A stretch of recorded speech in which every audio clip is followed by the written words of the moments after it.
बिस्मिल्लाहिर्रहमानिर्रहीम। तो last class में हमारी बात एक्सपेंसेस पे रुकी थी, लेकिन उस जगह पर कुछ स्टूडेंट्स ने एक्सपेंसेस बताते हुए किसी ने फर्नीचर बोल दिया, किसी ने इक्विपमेंट बोल दिया, और इन सब चीज़ों को भी एक्सपेंस के अंदर गलती से शामिल किया। तो अब ये वो स्टूडेंट्स होते हैं जिनको एक्सपेंस और एसेट समझने में क्या होती है, प्रॉब्लम होती है। तो सबसे पहला काम हम ये करते हैं कि एक्सपेंस और एसेट के दरमियान हम बुनियादी फर्क कर लेते हैं। ठीक है, डिफरेंस डिफरेंस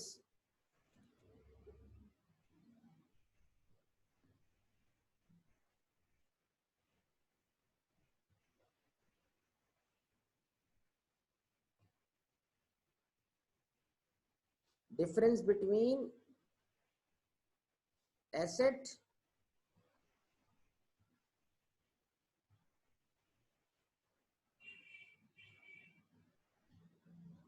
एंड एक्सपेंस। हाँ जी, कितने लोग चाहते हैं बताइए डिफरेंस हो, difference between asset and expense. हालांकि ये डिफरेंस करने की जरूरत नहीं थी, आपको वाज़े तौर पे समझाया गया, लेकिन फिर भी क्योंकि पढ़ते हुए कंफ्यूजन हो सकते हैं, लेकिन कोई बड़ी बात नहीं। Difference between asset and expense, आप सबके जवाब का मुंतजर हो। Difference between asset and expense, कल की लिस्ट आपके सामने होगी, आपके पास लिखी हुई होनी चाहिए। जवाब नहीं दे रहे आप लोग, बेटा समझा ही रहा हूं। अच्छा, अब एक सवाल आप देखिए, एक सवाल का जवाब दें, एक सवाल का जवाब दें। क्या मैंने सैलरी को कल एसेट बोला या एक्सपेंस बोला? क्या मैंने कल सैलरी को एसेट बोला या एक्सपेंस बोला? अब लोगों को याद आएगा तो फिर बात करेंगे ना, आप रिकॉल तो करें कम से कम। कल मैंने सैलरी को एक्सपेंस बोला या एसेट बोला? एक्सपेंस बोला, जबरदस्त, गुड। अब ये बताइए, सैलरी जिस एम्प्लॉय को हम पे करते हैं, जिस मंथ की पे करते हैं, वो मंथ खत्म होने के बाद पे करते हैं या उससे पहले पे करते हैं? जिस जिस पीरियड का उसने जिस पीरियड का उसने सर्विस देना है, वो सर्विस लेने के बाद पे करते हैं या सर्विस लेने से पहले पे करते हैं? सर्विसेज लेने की, एम्प्लॉय से सर्विस लेने के बाद करते हैं। क्या वो हमें सर्विसेज मिल गई? क्या वो हमें सर्विसेज मिल गई? क्या वो सर्विसेज हमने कंज्यूम कर ली? तो क्या हमने उनका इकोनॉमिक बेनिफिट हासिल कर लिया? तो जिस चीज का इकोनॉमिक बेनिफिट मिल चुका वो एसेट नहीं है, जिसका मिलना बाकी हो वो एसेट है। एक बुनियादी बात है जो आपको डे फर्स्ट से समझा रहा हूं, कुछ समझ पाए बात को या नहीं? चले आइए बात आगे करते हैं। ये बताइए, मार्च का इलेक्ट्रिसिटी का बिल कब पे करेंगे? मार्च के महीने का इलेक्ट्रिसिटी का बिल कब पे करेंगे? अप्रैल में। इलेक्ट्रिसिटी इस्तेमाल यानी मार्च के अंदर इलेक्ट्रिसिटी कंज्यूम करने के बाद या कंज्यूम करने से पहले?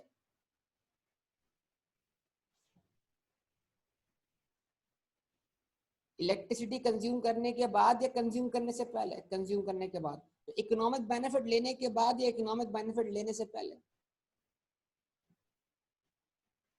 इकोनॉमिक बेनिफिट लेने के बाद। तो इट मींस दैट मार्च के मंथ में हमने इलेक्ट्रिसिटी कंज्यूम कर ली है, और उस इलेक्ट्रिसिटी की कंजम्पशन जब हमने परफॉर्म कर लिया तो हमने उसको इस्तेमाल कर लिया, उसका इकोनॉमिक बेनिफिट हासिल हो चुका है या होना बाकी है? हासिल हो चुका है। तो लिहाजा इलेक्ट्रिसिटी एक्सपेंसेस जो है वो हमारे लिए, इलेक्ट्रिसिटी आमतौर पर हमारे लिए क्या होती है? एक्सपेंस होती है। ठीक है, क्या ये बात सबको क्लियर होती है बेटा? जवाब दीजिए।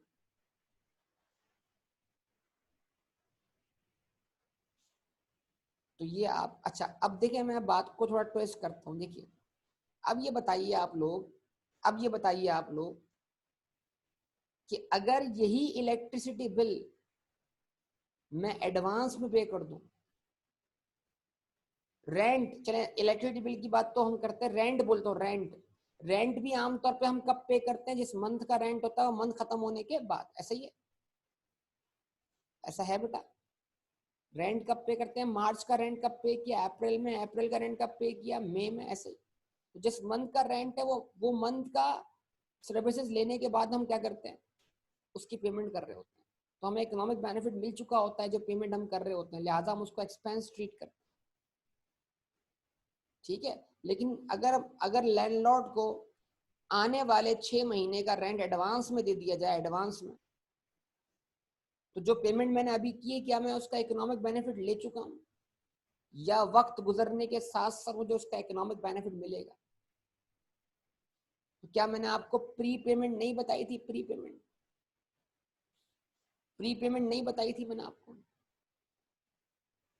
हाँ, अगर किसी भी एक्सपेंस को मैं वक्त से पहले पे कर दूं, किसी भी एक्सपेंस को मैं इकोनॉमिक बेनिफिट हासिल करने से पहले पे कर दूं, तो अभी मुझे इकोनॉमिक बेनिफिट हासिल नहीं हुआ, यानी इकोनॉमिक बेनिफिट मिलना बाकी है। तो अब मैं उसी चीज को क्या मान रहा हूं, एक्सपेंस मान रहा हूं या एसेट मान रहा हूं? एसेट मान रहा हूं। लेकिन लेकिन जब, ये बताइएगा, लेकिन जब वो टाइम पीरियड गुजर जाएगा, मैंने जनवरी के अंदर रेंट पे कर दिया, जनवरी का, फरवरी का, मार्च का, अप्रैल का, मई का और जून का, 6 महीने का। लेकिन जैसे जैसे जनवरी पास हो गया, फरवरी पास हो गया, मार्च पास हो गया, तो 3 महीने गुजर गए। तो जो मैंने 6 महीने की पेमेंट की थी, उस 6 महीने की पेमेंट में से मुझे 3 महीने का इकोनॉमिक बेनिफिट मिल गया। फर्ज करें मैंने 6 महीने की पेमेंट की थी 6 लाख रुपए, तो 6 लाख में से 3 लाख का इकोनॉमिक बेनिफिट मिल गया, यस और नो? तो अब वो 6 लाख में से 3 लाख रुपए प्री पेमेंट नहीं रहने चाहिए, वो एक्सपायर हो जाने चाहिए। वो एक्सपायर होके क्या बन जाने चाहिए, एक्सपेंस बन जाने चाहिए। ये मैं बहुत आगे की बात कर चुका हूं, अगर आपने ये बात पिक कर ली तो बहुत बड़ी बात है। तो मैं आपके सामने बेटा एक्सपेंस में और एसेट में एक बुनियादी फर्क रख रहा हूं, वो क्या है, इकोनॉमिक बेनिफिट। क्या ये बात समझ में आती है आपको? इकोनॉमिक बेनिफिट एक बुनियादी फर्क है। अच्छा अच्छा, अब एक और चीज सुनो इसके ऊपर। कुछ चीजें ऐसी होती हैं जो फॉरेन कंज्यूम नहीं होती, लेकिन फॉरेन कंज्यूम कुछ देर बाद हो जाती है। गाड़ी में पेट्रोल फिल करवाया, तो फ्यूल अभी कहां पर है? गाड़ी में पेट्रोल फिल करवाया, फ्यूल अभी कहां पर है? टैंक में है। लेकिन टैंक में आते ही कंज्यूम हो जाएगा ना, बहुत फ्रीक्वेंटली कंज्यूम हो जाएगा, कोई ज्यादा अरसा नहीं रहेगा, ऐसे ही। जवाब दो। तो जब मैं फ्यूल परचेज करूंगा, मैं तो फ्यूल को परचेज करने को मैं एसेट नहीं बनाऊंगा, मैं फ्यूल को खरीदते डायरेक्ट क्या बनाऊंगा, एक्सपेंस बना दूंगा। क्यों? क्योंकि वो इतना फ्रीक्वेंटली खर्च हो जाएगा कि अगर मैं उसको पहले एसेट बनाऊं फिर बाद में एक्सपेंस बनाऊं तो फिर मैं खुद परेशान हो जाऊंगा। तो कुछ चीजें बहुत जल्दी कंज्यूम हो जाती हैं, और जो चीजें बहुत जल्दी कंज्यूम हो जाती हैं तो उनको हम डायरेक्ट एक्सपेंस ट्रीट कर लेते हैं, भले अभी वो कंज्यूम ना हुई हो तब भी। ये एक दूसरी पहचान दी मैंने आपको। तो गाड़ी के लिए फ्यूल परचेज किया, गाड़ी के लिए फ्यूल परचेज किया, क्या बोलेंगे इसको आप, एसेट या एक्सपेंस?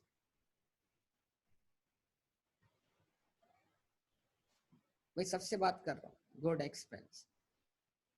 ठीक है। क्या अब आपको एक्सपेंस और एसेट का बुनियादी फर्क क्लियर है? एसेट वो जिसका इकोनॉमिक बेनिफिट मिलना बाकी है, एक्सपेंस वो जिसका इकोनॉमिक बेनिफिट मिल चुका।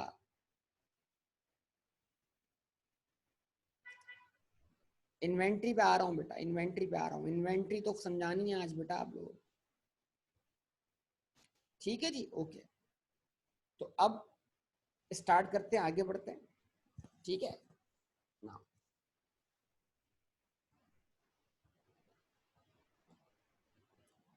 एक क्वेश्चन लिख रहा हूं आपके सामने।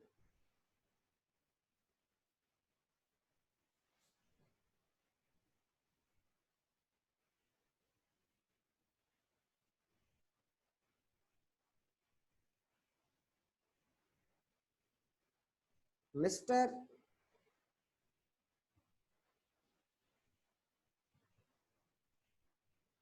फिकरमंद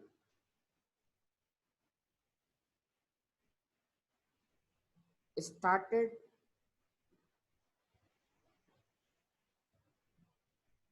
business with cash rupees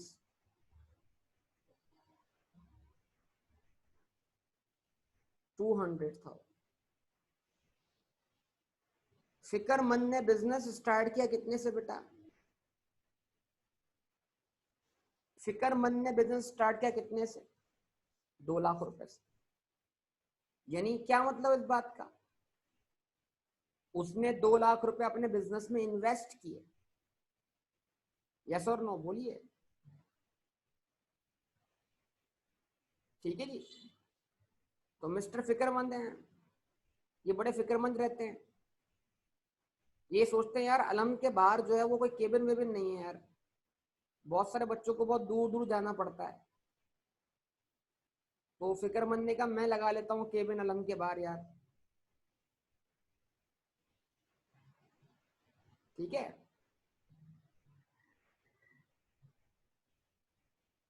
बहुत दूर दूर जाना पड़ता है। सही। तो फिक्रमंद ने 2 लाख रुपए से बिजनेस स्टार्ट किया। उनका बहुत फिक्र है कि वो केबिन लगाएं, बच्चों की फिक्र, मुस्तकबिल का फिक्र है उनको। बोलते दिमाग इतना इस्तेमाल करके आते हैं तो कोई तो अब उनको दिमाग को रिचार्ज करने के लिए सीएनजी स्टेशन तो होना चाहिए उनके लिए। तो मिस्टर फिक्रमंद ने जो है वो ह्यूमन सीएनजी स्टेशन क्या कर दिया, स्टार्ट कर दिया। ठीक है। तो mister Fikramand started business with cash rupees 200,000। अच्छा जी। अब उसके बाद एंड परफॉर्म्ड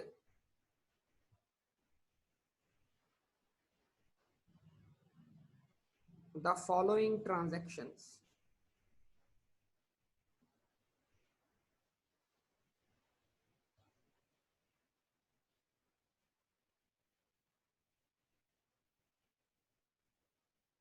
और फिक्रमंद जो है वो ये ट्रांजैक्शंस परफॉर्म कर रहे हैं। ठीक है। नाउ नंबर 1,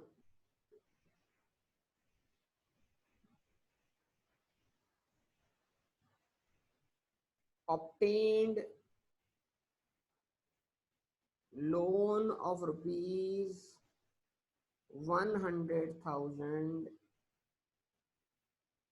from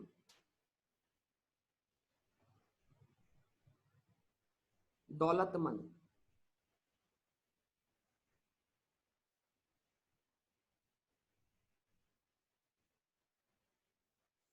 ठीक है जी। दौलतमंद से क्या किया? 1 लाख रुपए लोन भी ले लिया, कर्जा भी ले लिया, साथ साथ पूरा 2 लाख रुपए मैं अपने लगा दूंगा, लाख रुपए मैं दौलतमंद से लेके लगा दूंगा। ठीक है जी। अब बताइए जरा, अब वो क्या करेंगे? ये पैसों खाली क्या पैसों से बिजनेस शुरू हो जाएगा? खाली पैसों से केबिन लग जाएगी? बताइए अब क्या करना है उसने? उसने एक स्ट्रक्चर परचेज करना है ना, स्ट्रक्चर, जिसको आप केबिन बोलेंगे, फिक्सचर्स। तो फर्नीचर फिक्सचर की तरह ही है ना एक तरीके से। ठीक है जी। ऐसा ही है। अच्छा। नंबर 2, तो अब नंबर 2 क्या करने जा रहा है वो?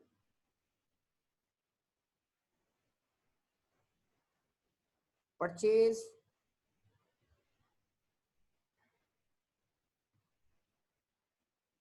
फिक्सचर्स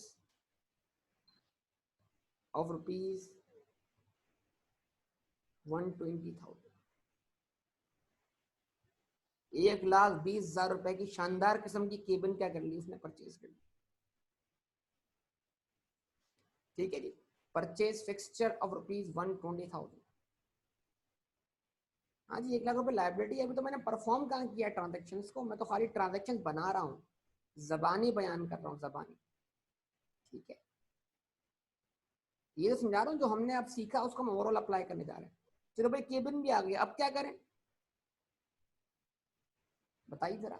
अब क्या रखेगा केबिन में? सामान क्या रखेगा? मंशियात, सीएनजी का सामान। तो वो सामान आपके लिए कुछ भी हो, इसके लिए क्या है? इसके लिए क्या है? इन्वेंट्री है। बेहतरीन बात। अरे एसेट नहीं बोलो ना यार।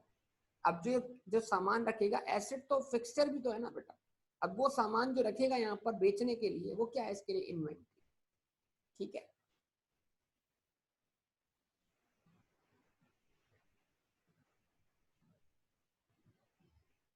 Purchase inventory in cash ₹40,000। ठीक है जी। उसके बाद number 4, sold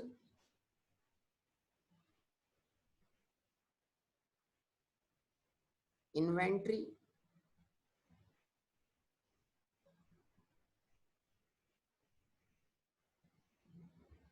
in cash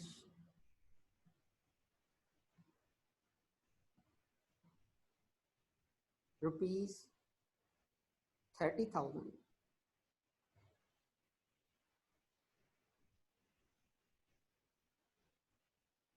sold inventory in cash ₹60,000,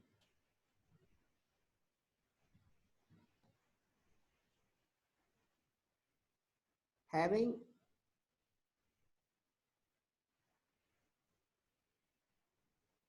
cost of ₹40,000। जो ऊपर इन्वेंट्री खरीदी, आते क्या हो गए? बिक गए भाई। लोगों का ऐसा रश लग गया उसके पास कि यार अब दूर दूर जाना नहीं पड़ेगा, बस यही है, सब सारी इन्वेंट्री बिक गई है, सारा सामान बिक गया। ठीक है। अच्छा जी। उसके बाद नंबर 5, परचेज इन्वेंट्री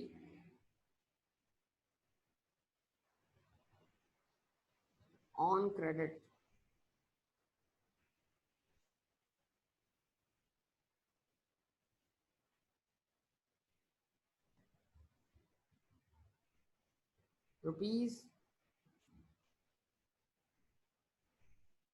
₹50,000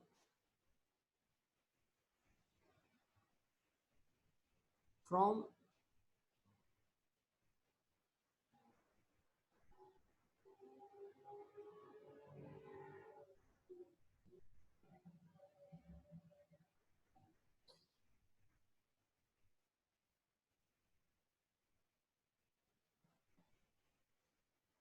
दानिशमंद। ठीक है जी। इन्वेंट्री परचेज की उसने उधार पर, किससे? दानिशमंद से। ठीक है।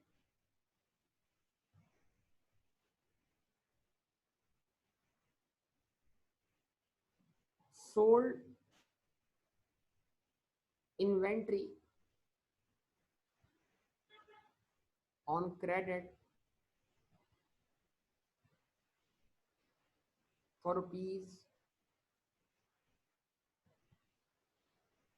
₹30,000,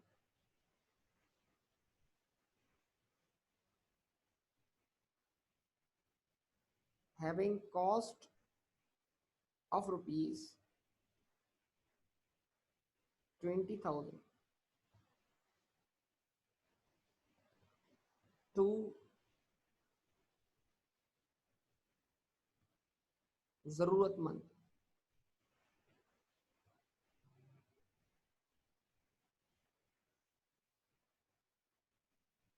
हाँ जी। तो उसने गुड्स बेची 30,000 की, जिनकी कॉस्ट, जिनकी मालियत जो थी वो उसको कितने की पड़ी थी? कितने की? 20,000 की। यानी इन्वेंट्री में मौजूद 20,000 की इन्वेंट्री उसने बेच दी कितने की? 30,000। किसको बेची? जरूरतमंद को, उधार पे बेच दी। आप समझ सकते हैं जरूरतमंद कौन हो सकता है? जवाब दे बेटा। यहां तक मैंने 6 ट्रांजैक्शन आपके सामने लिखी हैं। ओवरऑल 7 ट्रांजैक्शन है पहली लाइन को मिलाकर। तो आपको ये बात समझ में आती है बेटा सब? चलिए आगे।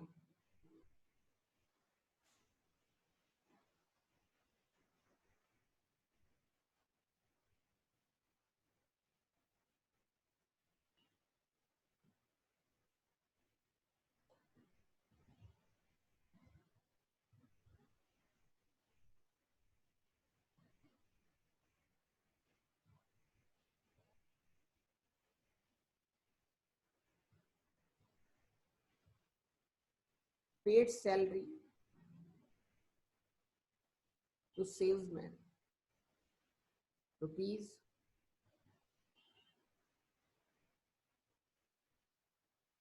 20,000। अकाउंटिंग क्वेश्चन बिल्कुल आप बना सकते हैं, लेकिन एक बार मैं सिखा दूं तो फिर हम साथ साथ बना लेंगे। एक दफा हम साथ साथ बना लें, फिर आपको क्वेश्चन ही क्वेश्चन मिल जाएंगे सॉल्व करने के लिए, फिक्र किस बात की, जल्दी जल्दी। अच्छा, अब वो जो क्या कहते हैं, ये साहब जिन्होंने बिजनेस शुरू किया, इन्होंने खुद तो वो खुद शॉप नहीं चला रहे, उन्होंने केबिन में किसी बंदे को बिठा दिया है, और केबिन पे जिस बंदे को बिठा दिया है उसको वो सैलरी दे रहे हैं, तो वो एम्प्लॉय हो गया उनका। पॉइंट नंबर 6 ये रहा बेटा, sold inventory on credit for ₹30,000 having cost of ₹20,000 की जरूरतमंद,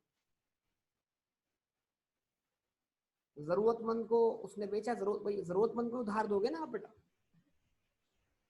तो अब बताओ जरूरतमंद कौन है ये जो केबिन पे जाके भी उधार कर लेता है? अच्छा, सलमान कह रहा है कि वो कौन है। अच्छा जी, कस्टमर तो है बिल्कुल, ऑब्वियसली कस्टमर है, जरूरतमंद कस्टमर। ठीक है जी, पेड सैलरी टू सेल्समैन, ये सेल्समैन लिखा है, सलमान नहीं लिखा हुआ बेटा। पेड सैलरी टू सेल्समैन लिखा है, सलमान नहीं लिखा हुआ,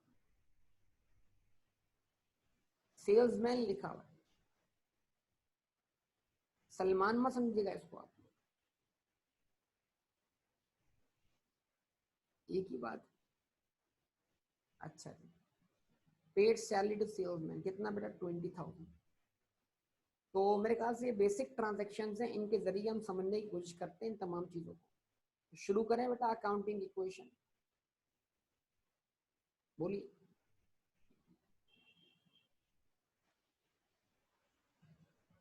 बल्कि मैं एक काम ये करता हूँ ना, यहाँ पर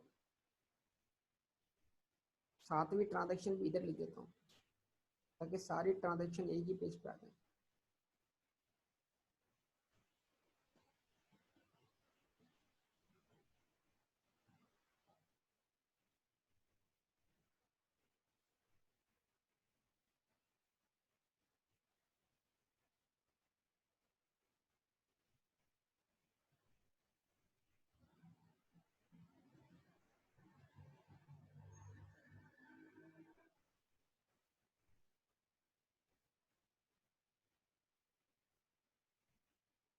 अब जब तक ये मेंशन ना हो कि ये सैलरी उसने एडवांस में पे की है, हम सैलरी को डायरेक्ट क्या मानेंगे? एक्सपेंस मानेंगे। ठीक है, अब ये समझ लें 7 से 8 ट्रांजेक्शन है, इसको हमने परफॉर्म करना है, और इन ट्रांजेक्शन को हमने परफॉर्म करना है बेटा कहाँ पर परफॉर्म करना है? अकाउंटिंग इक्वेशन पर। यस, स्टार्ट करें बेटा।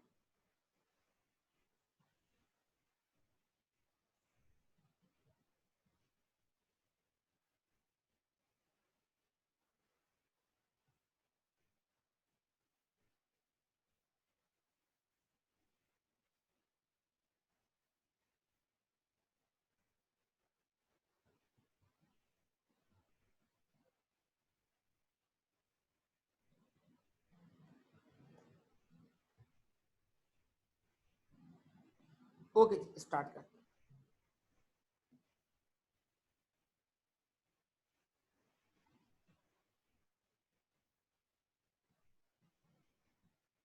Assets are equal two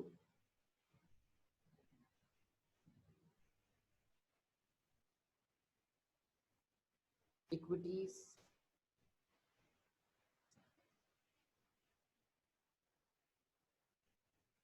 plus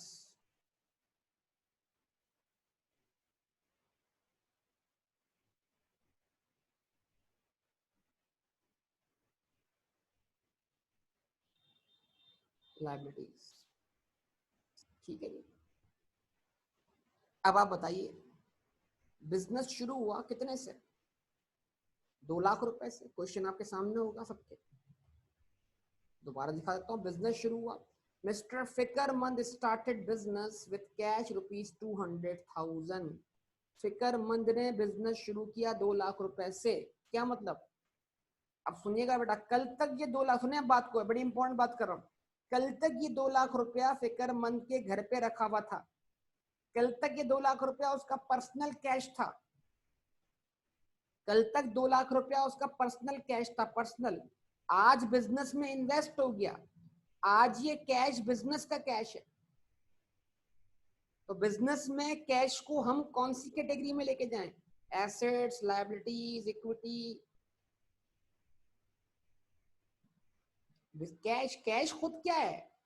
asset है ना यार, गलती कर रहे हो ना। उसके आने का एविडेंस क्या है? कैपिटल है। बिजनेस में क्या जनरेट हुआ? कैश जनरेट हुआ। कैश क्या है? रिसोर्स है। लाया कौन? ऑनर लाया। इस बात का एविडेंस क्या है? कैपिटल। तो अब आपके सामने यहां पर है सारी बात। यहां लिखा मैंने कैश, यहां लिखा मैंने कैपिटल। ठीक है जी। बिजनेस में कैश जनरेट हुआ, कितना जनरेट हुआ? 2 लाख। तो बिजनेस को कैश मिला, बिजनेस में 2 लाख रुपए की इन्वेस्टमेंट हुई, बिजनेस को 2 लाख रुपए कैश फॉर्म में मिले। ये देने वाला कौन है बिजनेस को? बिजनेस का ऑनर है। तो लिहाजा बिजनेस के कैपिटल में 2 लाख रुपए से क्या हो गया? इजाफा हो गया। One is transaction, the other one is evidence of transaction. एक बजाते खुद ट्रांजैक्शन है, दूसरा उसका क्या है? एविडेंस। ठीक है, याद है बेटा? कैश आ गया। उसके बाद चलते हैं आगे। Obtain loan of ₹100,000 from Daulatmand. Daulatmand से क्या लिया? लोन लिया। कितना लोन लिया? 1 लाख रुपए। अच्छा जी।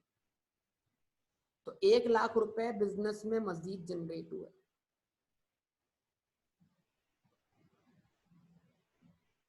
जवाब दीजिए। लेकिन ये 1 लाख रुपए कहां से आए? 1 लाख रुपए से बिजनेस के रिसोर्सेज में मजीद इजाफा हो गया। बिजनेस में 1 लाख रुपया कैश जनरेट हुआ। आज बिजनेस के पास कैश 1 लाख से ज्यादा है। कहां से आया? एविडेंस तो होगा इसका कोई आने का। जवाब दे। तो वो एविडेंस क्या है? लायबिलिटी है। और उस लायबिलिटी को किस नाम से रिकॉर्ड करें? लोन। मतलब ये लाख रुपया जो कैश हमारे पास है, इसकी आने की सोर्स क्या है? लायबिलिटी। जवाब दे बेटा। क्या ये बात समझ में आती है आपको? बताया। ठीक है। अच्छा जी, अब यहाँ पे मैं इसको बैलेंस कर दूंगा, मतलब ये ट्रांजैक्शन नंबर 1 है दोनों।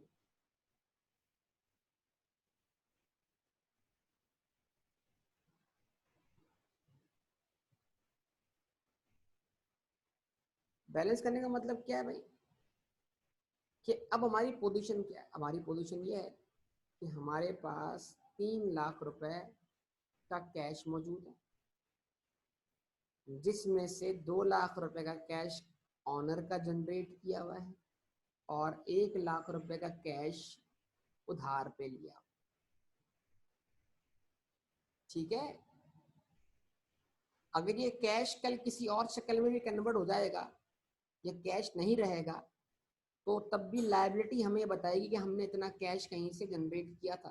तो लायबिलिटी रिकॉर्ड करना एक अलग मैटर है, ये मैं आपको पहले समझा चुका हूँ एग्जाम्पल्स देकर। ये एविडेंसेस क्यों रिकॉर्ड की जा रहा है?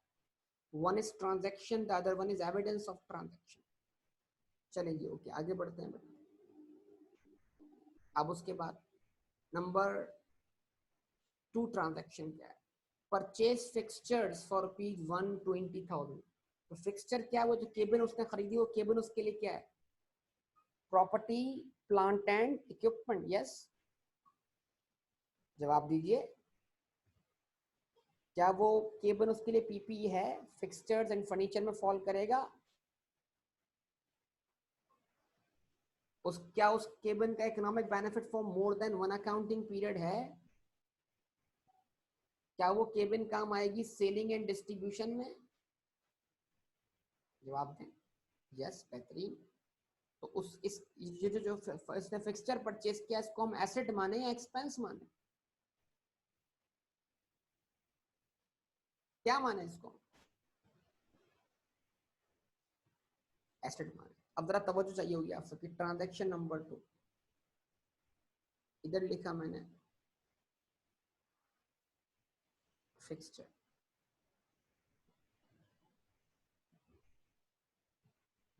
ठीक है जी। तो हमने कहा बिजनेस के अंदर 1,20,000 के फिक्सचर्स जनरेट हुए। बिजनेस के अंदर 1,20,000 के फिक्सचर्स जनरेट हुए। जवाब दें बेटा। देंगे जवाब? बिजनेस में 1,20,000 के फिक्सचर्स जनरेट हुए। सवाल कहां से जनरेट हुए? क्या घर से केबल लेकर आ गया, या उधार पे केबल ले ली, या जो घर से पैसा लाया था जो अब बिजनेस का कैश बन चुका है उसको खर्च करके इसको परचेज किया? अब आहिस्ता आहिस्ता कैश अपनी शक्ल तब्दील करता रहेगा ना बेटा। तो जो हमने कैश इन्वेस्ट किया था ऑब्वियसली हमने उसको खर्च किया। जवाब दें। केबिन बाय की, बिल्कुल। तो इसका मतलब क्या हुआ? अब इस 3 लाख में से 1,20,000 रुपए क्या हो गए? कम हो गए, माइनस हो गए।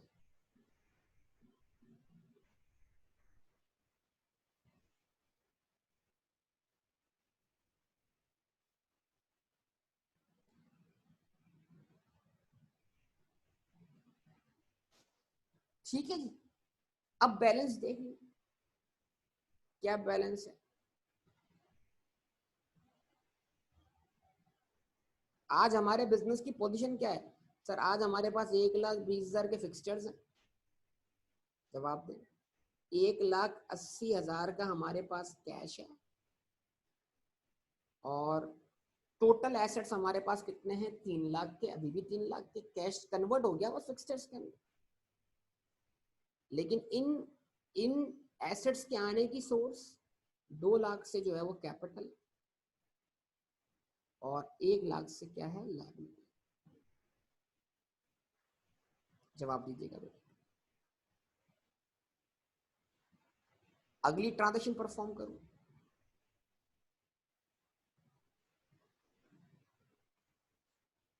Purchased inventory in cash ₹40,000। क्या खरीदा? इन्वेंट्री खरीदी। कितने की? 40,000। Purchased inventory in cash ₹40,000। तो बिजनेस में क्या जनरेट हुआ? इन्वेंट्री। इन्वेंट्री को हम क्या माने? इन्वेंट्री को हम क्या माने? जवाब दीजिए। इन्वेंट्री को हम क्या माने? एसेट। तो मैंने यहाँ पर एसेट साइड पर स्पेस अलग से रखी, और यहाँ मैंने इन्वेंट्री का कॉलम बना लिया। ठीक है जी। कितने से इन्वेंट्री परचेज की? कितने से परचेज की इन्वेंट्री? 40,000 से।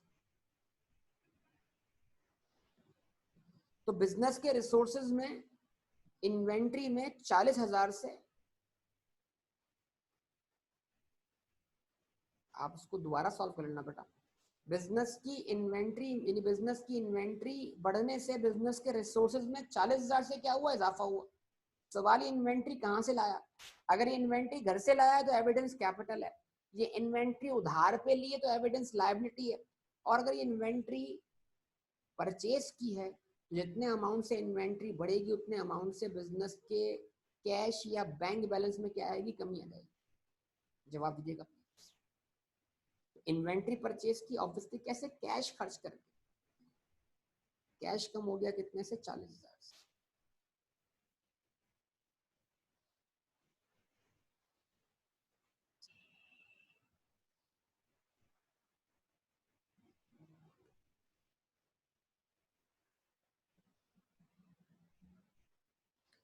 जवाब दीजिएगा। अब बिजनेस की क्या पोजीशन है भाई? अब बिजनेस की क्या पोजीशन है? बिजनेस के पास 40,000 की इन्वेंट्री रखी हुई है, बिजनेस के पास 1,20,000 का फर्नीचर रखा हुआ है। जवाब दीजिए। बिजनेस के पास 1,40,000 का कैश रखा हुआ है। कुल मिलाकर बिजनेस के पास वही 3 लाख के एसेट्स हैं। क्या अब तक बिजनेस में ग्रोथ हुई या बिजनेस अभी तक वहीं का वहीं है? सोचिए। और इन सब के आने का एविडेंस जो है वो कैपिटल 2 लाख रुपए से और लोन कितने से? 1 लाख रुपए से। क्या बिजनेस में अब तक कोई ग्रोथ हुई? क्या बिजनेस के लगाए हुए दरख्त ने कोई पौधा, यानी क्या कहते हैं, कोई फल देना शुरू हुआ? हाँ, जबरदस्त। सेल करने के बाद ग्रोथ होगी, बेहतरीन बात। सेल्स करने के बाद ग्रोथ होगी, जबरदस्त, बेहतरीन। ठीक है, यहां तक बात क्लियर सबको? ओके जी, आगे बात करते हैं। अब देखिएगा यहां से ट्रांजैक्शन, अब ट्विस्ट है थोड़ा सा, आपको समझा दें। ठीक है जी। अब अच्छी तरह से बिल्कुल होशो हवास में रहते हुए सुनिएगा बातों। ये पॉइंट है, टर्निंग पॉइंट है ये। Sold inventory in cash ₹60,000। पहले इतना पढ़ेंगे, इसको इतना पढ़ेंगे बस, और बीच में नहीं बोलेगा, बस देखिएगा और समझेगा। इन्वेंट्री बेची, इन्वेंट्री बेची। जवाब दें। इन्वेंट्री बेची, कितने की बेची? 60,000 की। 60,000 की इन्वेंट्री बेचकर, 60,000 की इन्वेंट्री बेचकर बिजनेस में कैश जनरेट हुआ है। यस और नो? जवाब दें, यस और नो? यस।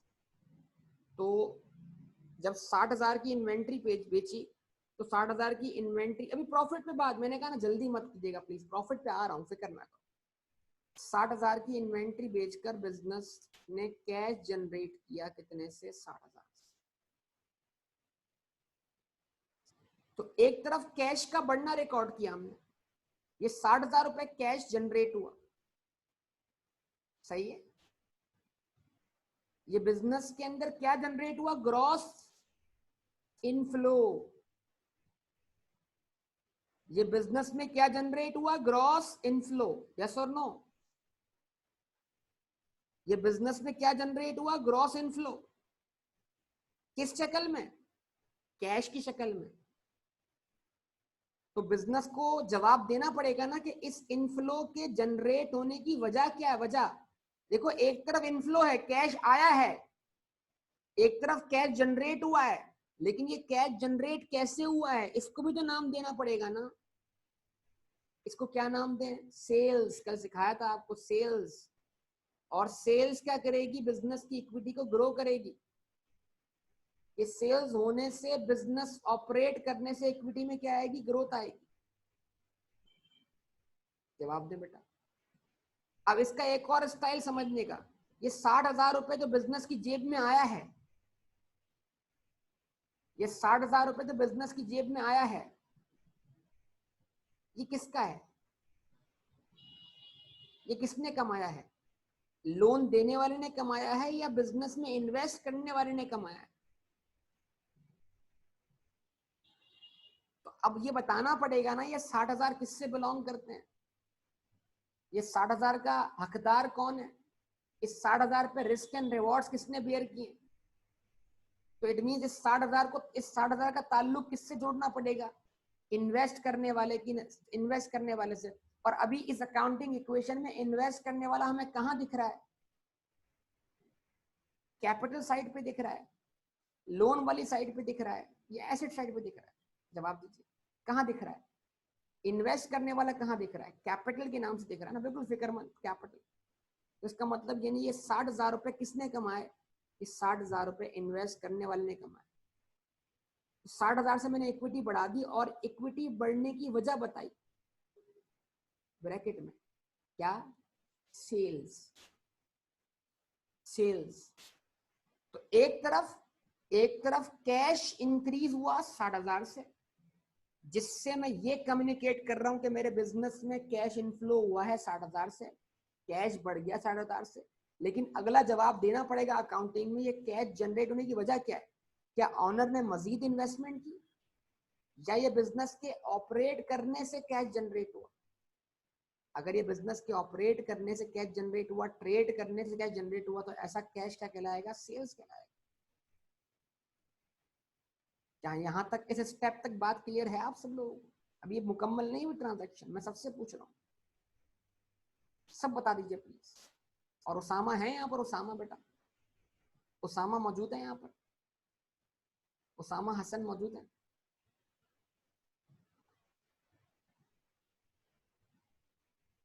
हाँ बेटा, उसामा है या नहीं है? अभी मैंने कहा बात पूरी नहीं हुई। उसामा, आपके सवाल का जवाब आ गया, देखिएगा आपने जो मुझे मैसेज पे सवाल किया था। अब बताइए, इस 60,000 को हासिल करने की कोई कॉस्ट हमने बेयर की? ये 60,000 जो जेब में आए हैं, इस 60,000 को जेब में लाने के लिए हमारे पास से भी तो कुछ गया है ना? ये कुछ नहीं गया, ऐसे ही 60,000 आ गए। हमारे पास से क्या गया है?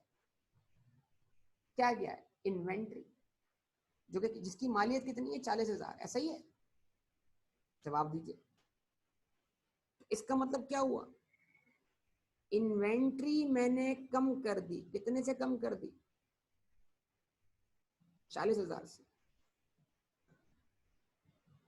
कि जो इन्वेंट्री कल तक मेरे गोडाउन में थी, जिसका मुझे इकोनॉमिक बेनिफिट मिलना बाकी था, अब वो इन्वेंट्री बिक चुकी। अब वो इन्वेंट्री बिक चुकी, तो वो इन्वेंट्री अब मौजूद नहीं है। जवाब दें, या मौजूद है? अब भी गोडाउन में, या गोडाउन में जा चुकी? रिस्पॉन्स का मुंतजर। अब भी गोडाउन में है, गोडाउन जा चुकी? तो अब 40,000 से इन्वेंट्री नहीं है, इट मींस 40,000 से एसेट नहीं है। अब ये एसेट नहीं है तो फिर क्या है? फिर ये एक्सपेंस। एक्सपेंस मतलब ये जो हमने 60,000 रुपए का ग्रॉस इनफ्लो कमाया, जिसको हम कॉस्ट बोल रहे हैं, इस कॉस्ट को रिकवर करने के लिए हमने 40,000 रुपए अपनी जेब से लगाए थे, और इस 60,000 रुपए को कमाने की कॉस्ट जो है वो कॉस्ट ऑफ सेल्स है।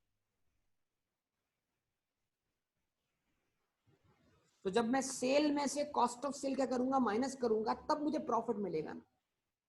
यानी 60,000 रुपए जो मैंने कमाए हैं, उस 60,000 रुपए के अंदर 40 तो मेरी जेब में वो वापस आए जो मैंने अपनी जेब से कहीं पे खर्च किए थे। जरा देखिएगा, मैंने मार्क कर दिया। ये जो 60,000 रुपए मैंने कमाए हैं, इस 60,000 के अंदर 40 तो वो हैं जो मेरी जेब से खुद लगे थे। तो इस 60,000 रुपए को कमाने की जो कॉस्ट है, वो कॉस्ट क्या है? 40,000 रुपए। तो जब इस 40,000 को 60 में से माइनस करूंगा, तो मेरे बिजनेस में नेट ग्रोथ कितने से आएगी? 20,000 रुपए से। और 20,000 मेरा क्या कहलाएगा? प्रॉफिट कहलाएगा। यस बेटा, जवाब दीजिएगा।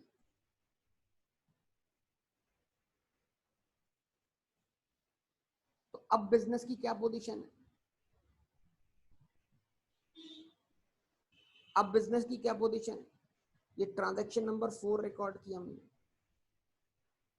अब देखिएगा बेटा, बिजनेस की पोजीशन। बिजनेस के पास यहाँ कोई इन्वेंट्री मौजूद नहीं है, इन्वेंट्री सारी बिक गई। आवाज ही नहीं आ रही बेटा आप लोगों की, जवाब ही नहीं मिल रहा आप लोगों को। और फिक्सचर्स 1,20,000 के। ठीक है बेटा। कैश, कैश कितना है? 2 लाख रुपए। जवाब दीजिए। 2,60,000 माइनस 40,000 कितना हो जाएगा? 2,20,000। हमारी इक्विटी देखो कितनी हो गई? 2,20,000। ठीक है। और 1,00,000 रुपए जो है वो हमारा क्या है? लायबिलिटी।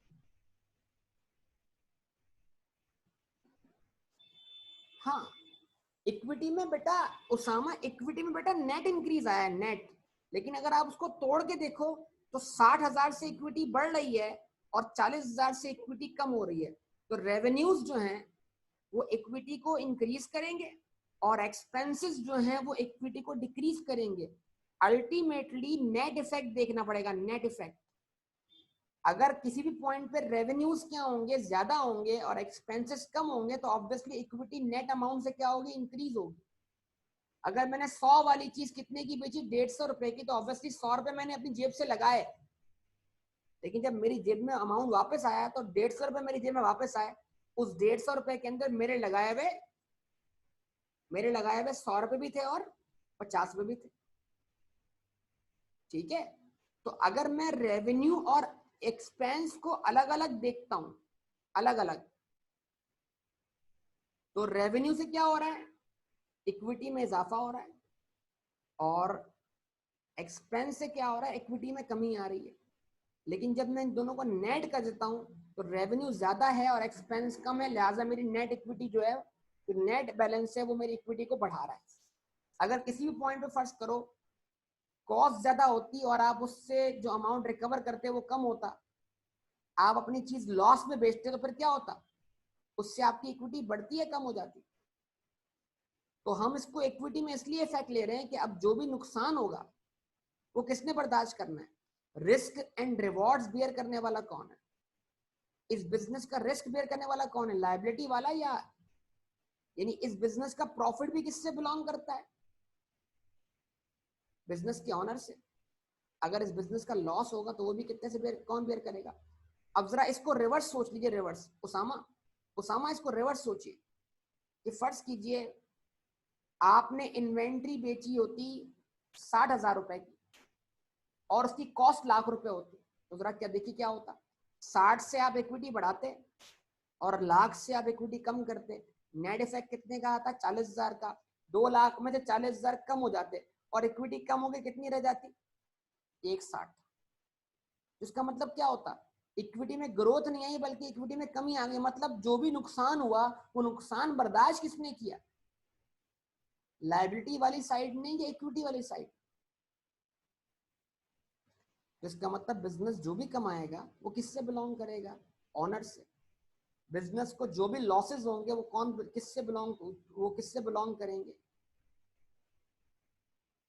ठीक है, तो अभी तो चल रहे हैं आगे, प्रैक्टिस बहुत सारी है हमारे पास, आगे बढ़ते हैं क्विक।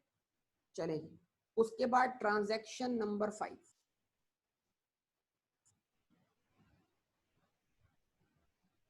हाँ बेटा, ट्रांजैक्शन नंबर 5, जाऊं बेटा अगले पेज पर, पिछले पेज पर। हाँ जी, purchase inventory on credit ₹50,000 from Danishmand. फिर इन्वेंट्री परचेज कर ली इन्वेंट्री। कितने की परचेज की इन्वेंट्री, 50,000 की।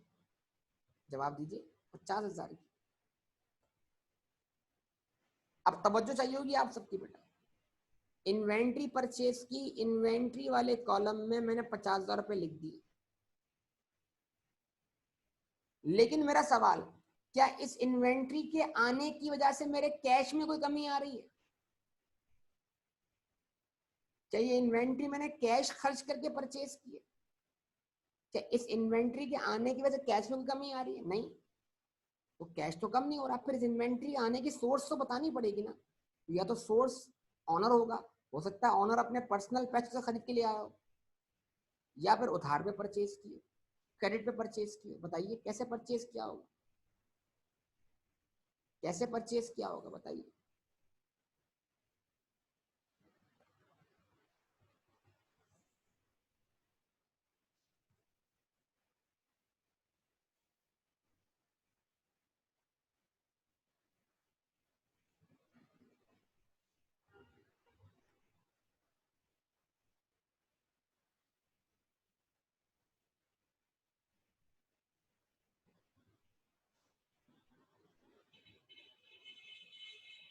हाँ जी बताइए कैसे परचेज किया होगा, क्रेडिट पर। तो अब क्या करना है बेटा, अब यहाँ पे लिखना है आपने क्या, उस बंदे का नाम, किससे परचेज किया है, खरीदा किससे है, दानिशमंद से। अच्छा, इसको हम बोलेंगे अकाउंट पेएबल, ठीक है।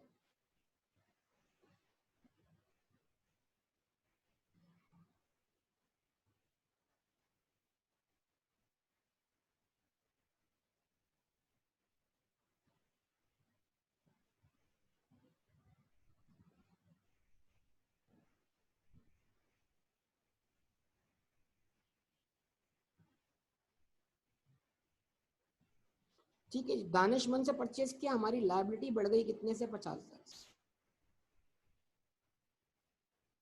ठीक है, तो अब इसको बैलेंस कर दें आप।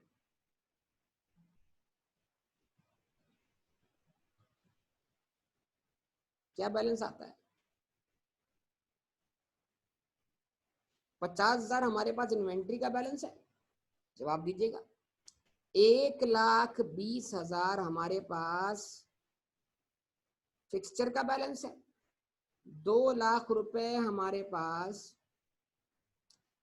कैश का बैलेंस है, जवाब दीजिए। 2,20,000 हमारे पास इक्विटी का बैलेंस है, 1,00,000 रुपए हम पे लोन चढ़ा हुआ है, और मजीद हमारी लायबिलिटी बढ़ गई है जो कि हमने पे करनी है किसको, दानिशमंद को। ये ऊपर दानिशमंद नाम क्यों लिखा है, बाज दफा लायबिलिटीज को उनके नाम से लिखा जाता है ताकि पता लग सके कि भाई ये पैसे देने किसको।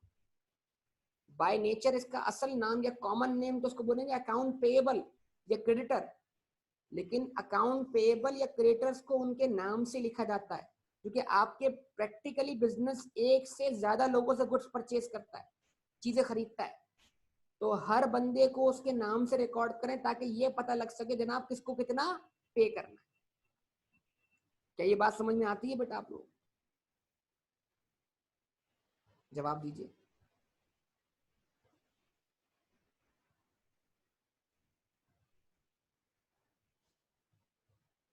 हाँ जी, स्क्रीन विजिबल है, मैंने थोड़ा सा इसको अप किया है, स्क्रॉल अप किया है, ठीक है, ताकि मैं लिख सकूं मजीद चीजें इसके अंदर।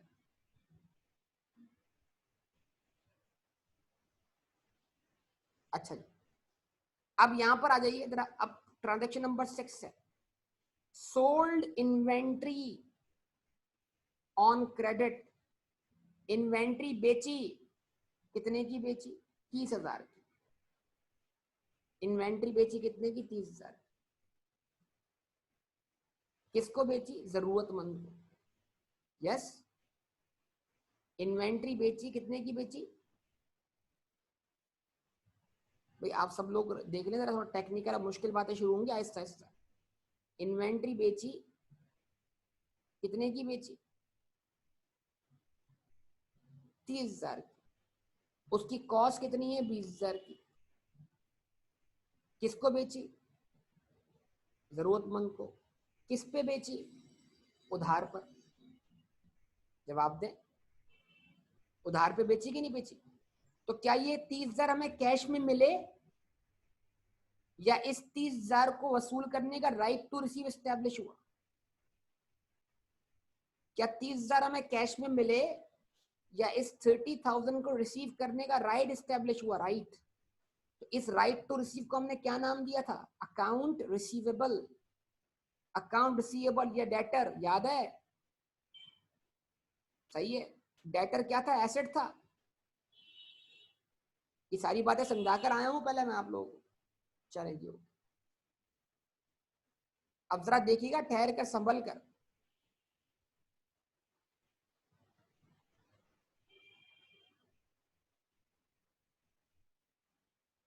यहां लिख रहा हूं मैं,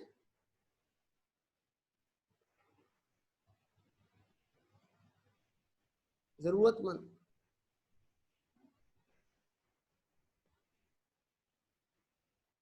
यानी कि अकाउंट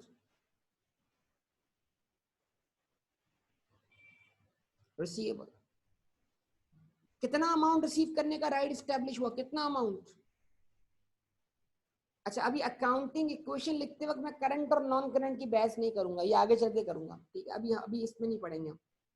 मतलब जरूरतमंद से कितना अमाउंट रिसीव करने का राइट स्टैब्लिश हुआ?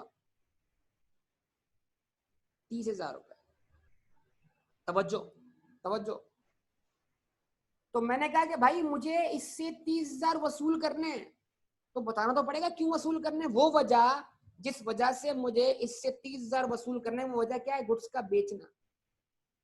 तो मुझे एक तरफ जिस तरह मैंने ये लिखा था 60,000, कि मुझे 60,000 मिले थे, तो 60,000 मिलने की वजह लिखी थी ना सेल्स। इस तरह मुझे यहाँ लिखना है कि 3 लाख मुझे मिलने हैं, तो 3 लाख के मिलने, सॉरी 30,000 मुझे मिलने हैं, तो 30,000 के मिलने की वजह क्या है? सेल्स। वहां कैश के साथ सेल्स थी, यहाँ अकाउंट रिसीवेबल के साथ सेल्स है कि ये 30,000 मुझे मिलने हैं, ये 30,000 रिसीव करने का मेरा राइट एस्टेब्लिश हो गया। वो राइट एस्टेब्लिश होने की वजह क्या है? गुड्स का बेचना, और गुड्स के बेचने को मैं रेवेन्यू रिकॉर्ड करूंगा, और रेवेन्यू मेरे लिए क्या है? सेल्स। अब अगला पॉइंट, इस सेल्स को हासिल करने की कॉस्ट भी तो बेयर की है ना मैंने, या नहीं बेयर की? मेरे पास से कुछ गया भी तो है ना।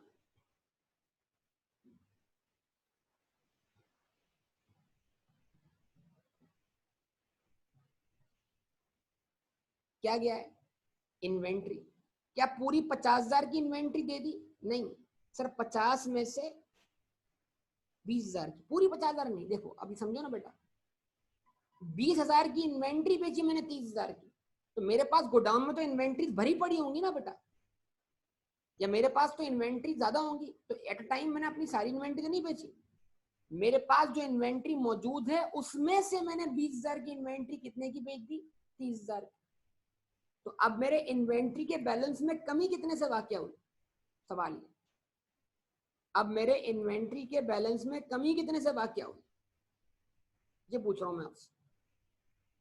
तो हमने कहा सर इन्वेंट्री के बैलेंस में कमी आई कितने से? 20,000 से। 20,000 से इन्वेंट्री कम हो गई।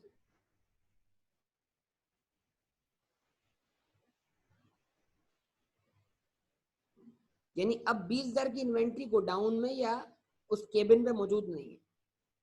तो अब ये 20,000 की इन्वेंट्री का मैं इकोनॉमिक बेनिफिट हासिल कर चुका, और वो इकोनॉमिक बेनिफिट मुझे मिला 30,000 की शक्ल में। लेकिन इस 30,000 के अंदर मैंने ना, इस 30,000 के अंदर मैंने प्रॉफिट भी कमाया, बल्कि इस 30,000 के अंदर मैंने अपनी लगाई हुई कॉस्ट भी रिकवर की। और वो कॉस्ट कितनी है? 20,000, जिसको मैं नाम दूंगा किस चीज का? कॉस्ट ऑफ सेल्स का। यानी कि इस 30,000 में 20,000 तो वो आए हैं जो मैंने अपनी जेब से खर्च किए थे। तो मैंने असल में क्या कमाया? मैंने असल में 10,000 रुपए का प्रॉफिट कमाया। जवाब दीजिएगा बेटा। अब अगर मैं बैलेंस वर्कआउट कर लेता हूं इसका,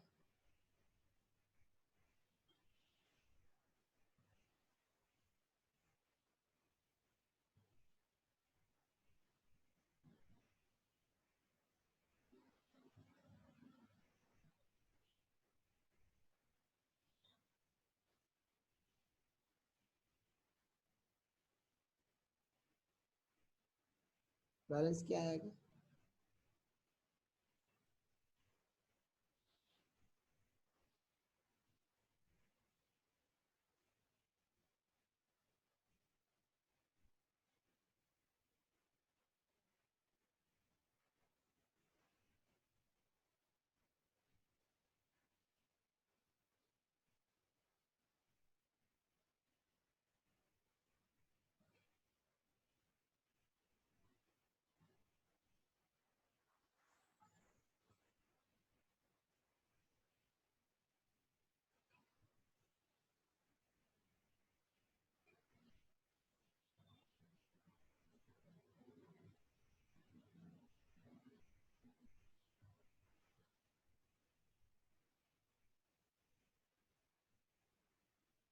हाँ ये थोड़ा सा डिफिकल्टी हो रही है इसको लिखने में, पता नहीं क्या प्रॉब्लम हो रहा है फिर से।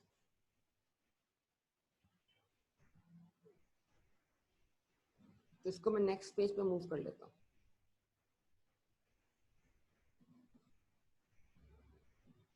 शायद फाइल हैवी हो रही है, शायद ऐसा कुछ रीजन है।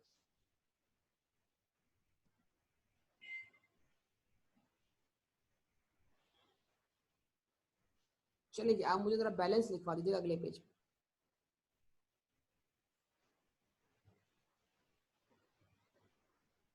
तो इन्वेंट्री का बैलेंस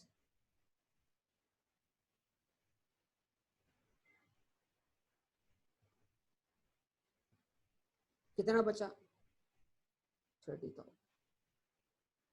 उसके बाद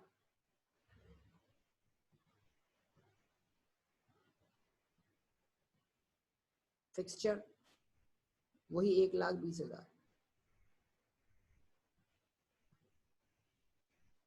और अकाउंट रिसीवेबल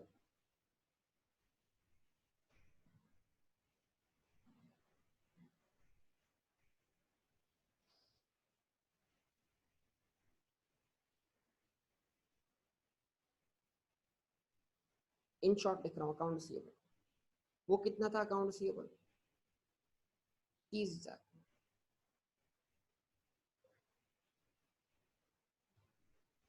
और कैश, कैश कितना था, कैश कितना था, 2,00,000।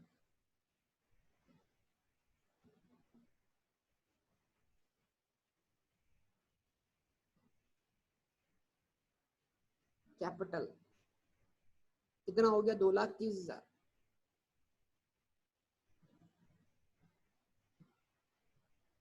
उसके बाद लोन कितना था, 1,00,000।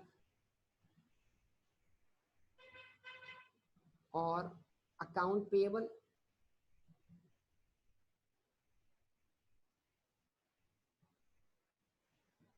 कितना था, 40,000, 50,000।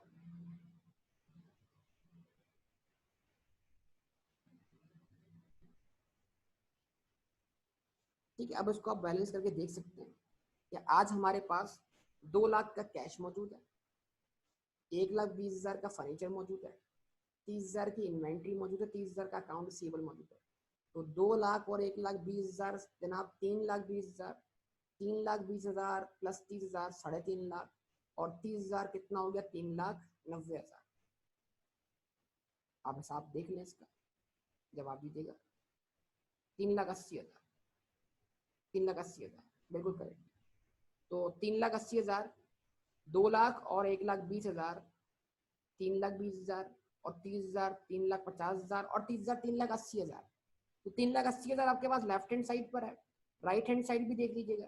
तो 3,80,000 के हमारे पास, हाँ वो कर रहा हूँ, कंप्लीट कर रहा हूँ। 3,80,000 के हमारे पास एसेट्स मौजूद हैं, और वो एसेट्स की फाइनेंसिंग कहाँ से हुई है, 2,30,000 कैपिटल है, 1,00,000 रुपए का लोन है और 50,000 रुपए का अकाउंट पेएबल है। तो अगर आप 2,30,000 में 1,00,000 ऐड करें, 3,30,000 बनेंगे, और 3,30,000 में 50,000 ऐड करेंगे, 3,80,000 बनेंगे। दोनों साइड्स क्या होंगी, बराबर मिल जाएंगे। ठीक है ना। अब लास्ट ट्रांजेक्शन रह गई है, उसको पूरा कर लेते हैं। ओके, क्या ट्रांजेक्शन है भाई, आखिरी आखिरी ट्रांजेक्शन है, पेड सैलरी टू सेल्समैन ₹20,000। ठीक है, अब तवज्जो से इसको भी समझ लीजिएगा। सैलरी पे की, कहां से पे की होगी भाई, कैश से। तो सैलरी पे करने से सर कैश में कमी आ गई,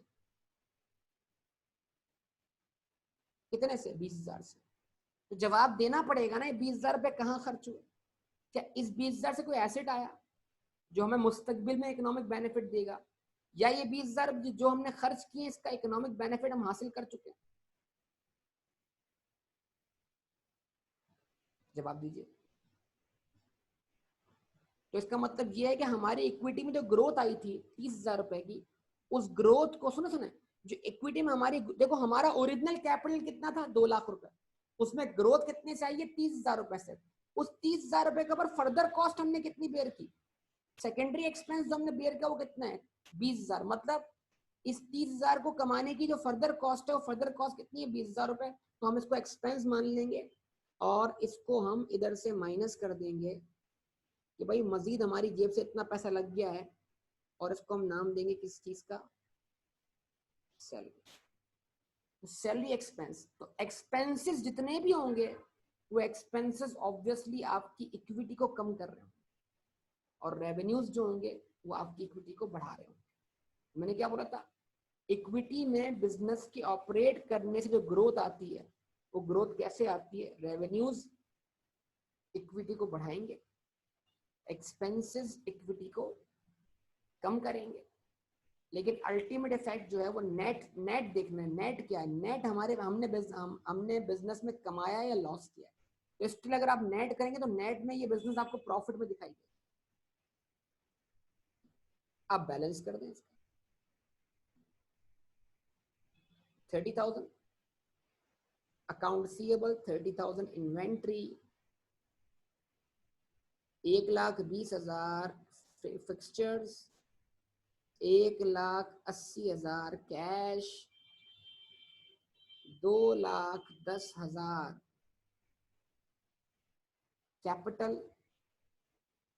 1,00,000 लोन और 50,000 का अकाउंट पेएबल।